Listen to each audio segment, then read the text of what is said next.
சந்தை பெறுமதியை உள்நாட்டு உற்பத்தி என வரைவிலக்கணம் கூறப்படுகிறது.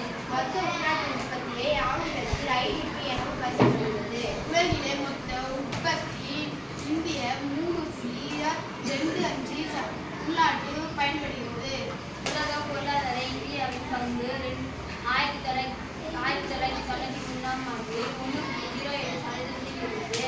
1919ஆம் ஆண்டில் தற்போதைய மதிப்பீட்டின்படி 3.27% உயர்ந்தது.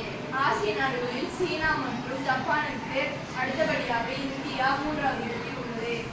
ஆட்டோமொபைல்கள், போன்கள், மென்பொருள், ஏவுகணை பாதுகாப்பு, கடல், உணவு பாதுகாத்தல்,